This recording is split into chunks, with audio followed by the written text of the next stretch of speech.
In a country made up of different cultures, every minority group in the U.S. seems to have a stereotype, often negative. But Asian Americans are usually seen as the model minority. Philippine American Edwin Santos recalls what a supervisor once told him. Filipinos or Asians, they're very hard workers. Yeah, they are. Yes, we are. And then she hired more of us, which is amazing. Chinese American Chen says views are similar in the classroom. Teachers expect you to perform well. When teachers have positive expectations, it can actually encourage you to do better. Chen, a former Los Angeles city official, says this perception may help Asian Americans, but it can reinforce false stereotypes about other cultures. I had so many people come up to me and say, oh, well, Joy, the reasons why Mexican Americans and blacks don't go to college is for cultural reasons. They just don't value education as much as us whites and Asians. And that's very damaging. So I write to Chinese characters that Performance artist Kristina Wong says the model minority stereotype can also negatively impact people of Asian descent.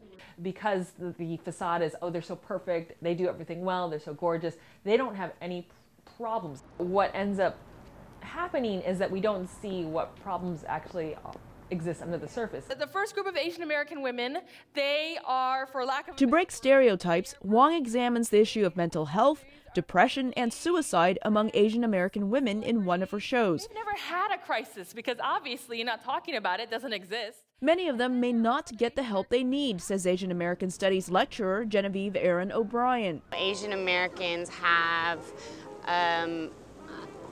a multicultural, bicultural relationship to identity, and so, oftentimes, even if someone is fourth generation Japanese American, they may still have a distanced relationship to mental health. It's still seen as a stigma. Those are Asian American women who are still in the crisis. Through her performances, Asian American women who, no matter what they do, the crisis gets bigger and bigger. And writings, Wong wants to dispel common perceptions, including one that leads some non-Asian men to exclusively seek out Asian women. I don't like the idea that race is being reduced to a visual aesthetic. But not everyone thinks this is a problem. If that's what you're attracted to, you can't really help it. Yeah, so I think so long as racial or ethnic preferences don't manifest themselves in harmful ways, as in inappropriate behaviors towards different people, I don't see an issue. But it's gone beyond a simple preference for some men, says O'Brien. Asian American women are expected to be this sort of, virginal quality, but at the same time hypersexual. Dealing with these stereotypes, whether in the classroom or on stage, Wong says it is important to talk about them openly so false perceptions can be corrected. Elizabeth Lee for VOA News, Los Angeles.